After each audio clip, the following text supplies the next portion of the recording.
This is the African News Update on top accolade news. The headlines: South Sudan opposition reports bombardment of army base. Ethiopia implements major oil price increases. Angola ends mediation efforts in DRC-RWANDA conflict. DRC Defense Minister visits South Africa.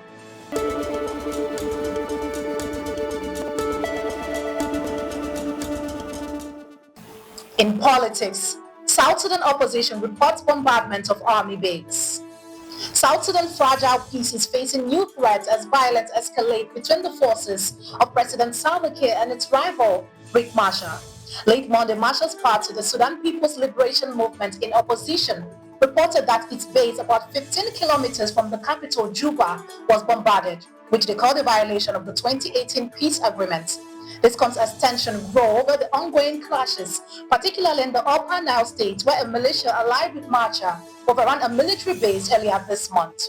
The United States has expressed deep concern, urging both Kiir and Machar to engage in direct dialogue to prevent further violence. The country, still recovering from a devastating civil war, is also grappling with a major cholera outbreak, further worsening an already dire humanitarian crisis. Shifting focus to economy, Ethiopia implements major oil price increases. Ethiopia has recently announced significant changes in its oil prices, marking the third increase in less than a year. These changes follow earlier moves to reduce government subsidies, which initially affected private vehicles and transportation sectors in 2022. With the country already facing economic pressure, including high inflation and depreciation of its currency, the latest fuel price hike has sparked widespread discontent. Many Ethiopians fear that the price increases will further escalate the cost of living and affect everyday goods and services across the country. Moving to international relations, Angola ends mediation efforts in DRC-RWANDA conflict. Angola has announced its decision to end its mediation efforts in the ongoing conflict between the M23 rebels, the Democratic Republic of Congo, and Rwanda. The decision, made public by Angola's presidency on March 24th, cites failed negotiation and external interference as key reasons for the withdrawal. Despite Angola's earlier success in securing both parties' consent for talks in Rwanda in March, the process was ultimately aborted. In addition to the challenges posed by the M23's rejection of talks, a sudden meeting between DRC President and Rwandan President in Doha further complicated the negotiations. While there have been signs of de-escalation, with the M23 rebels pledging to withdraw from Walikale, the conflict continues to escalate, leaving the peace process in uncertainty and worsening the humanitarian crisis in the region. Still in international relations, the DRC Defense Minister visits South Africa.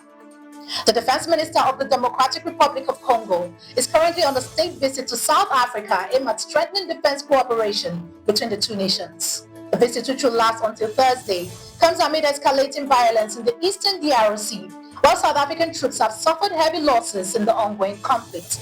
The South African military is part of the Southern African Development Community mission, which have faced intense fighting against the Rwandan-backed M23 rebel group.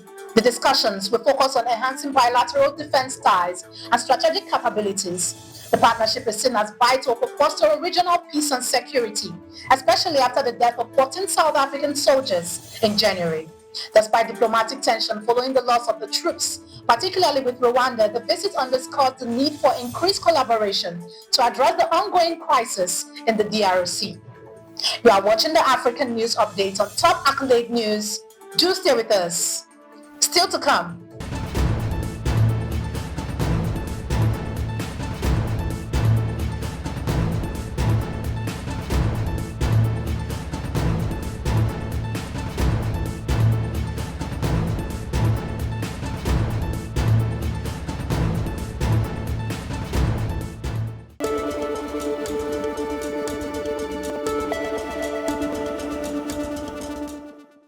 Thanks for staying with us.